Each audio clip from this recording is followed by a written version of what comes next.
Hey, hello, and welcome to Cooking with Jay.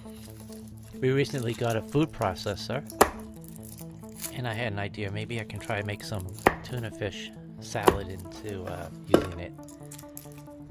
So here I am, using my favorite technique of preparing garlic. And it's even easier now. I don't need to use the garlic press. I'll use the food processor to mince this up really nicely.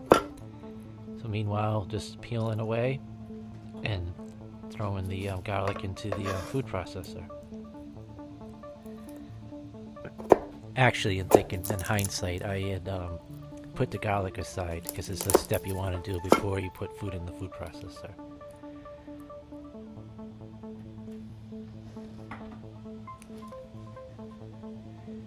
Before you put any food in the food processor, you want to put the parts in. So here I put the spindle. Just fits in like that. And carefully put the blade inside. This blade comes with a storage cover, so it's really nicely. When you store it, you won't cut yourself. It's extremely sharp. And that locks in. Now you can put the food in once the blades and the spindle are in place. Otherwise, the food would get stuck and the blade won't be even.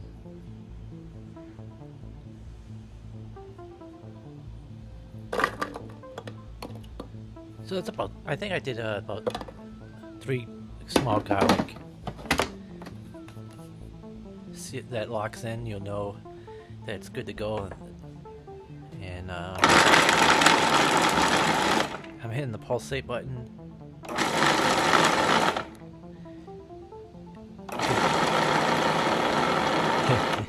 It gives you more control over the food that you're processing, so you don't overdo it. Carefully removing the blade. Put it somewhere where it won't cut anyone. And there you go. In a matter of seconds, you got minced garlic.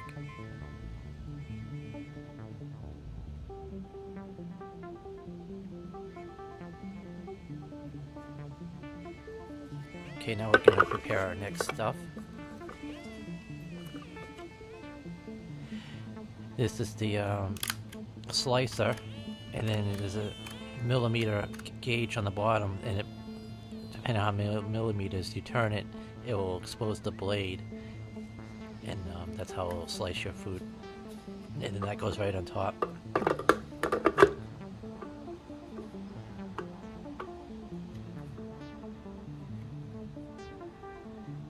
I want to also highlight that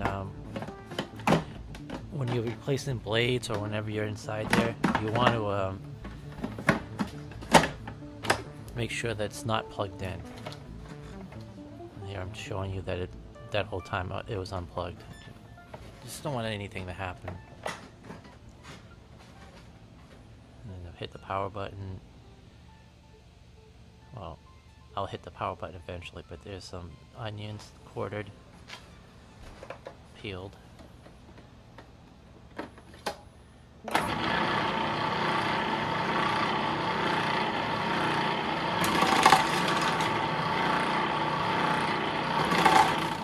And the thing is so fast, I didn't even have to use the pusher. The gravity alone was able to put the onions right through. We'll quick clean up for the next step. Again, it's probably unplugged to avoid any injury.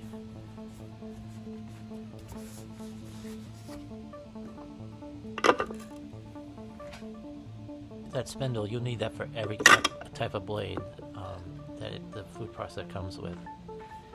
I looked for celery. I thought I had celery, but there was no celery, so you need something to make the tuna fish crunchy, so I went with some baby carrots and green onions.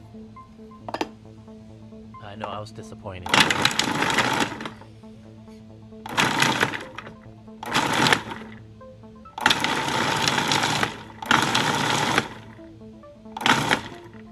Again, using the pulsate to keep things under control. Scrape the edges a little bit. I didn't fully process these because I'm going to put the tuna fish right inside too as well. Now the tuna fish, what I did is I had like a little strainer, and I used about 2 cans, about 24 ounces total tuna fish. And what I did is over the sink, use a spatula, gently press the tuna fish so it drained. Just throw that all in there, make sure it's nice and even.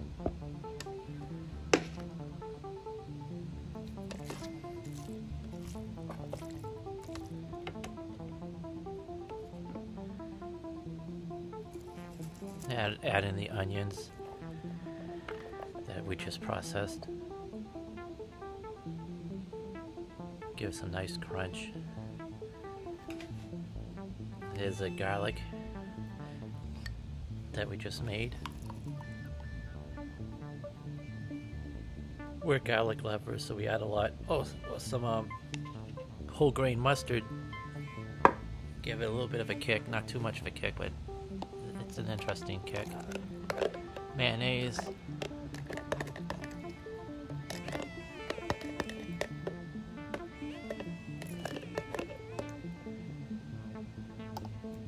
Coarse pepper. Instead of pretty chunky pepper.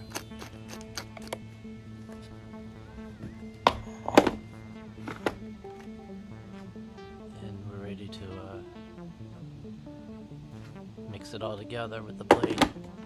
The same blade we've been using except for the slicer. I'm still getting used to putting this thing on.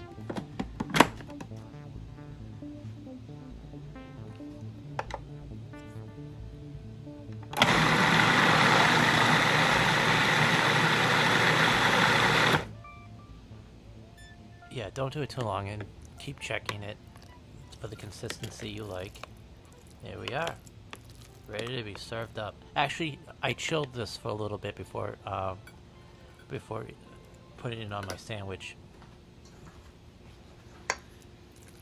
So I've toasted the bread. This has been in the fridge for a while.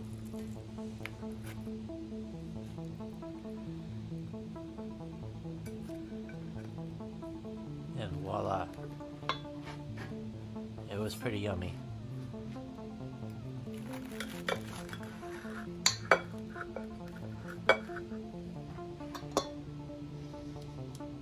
And the final touch, some pickles or chips or whatever you like.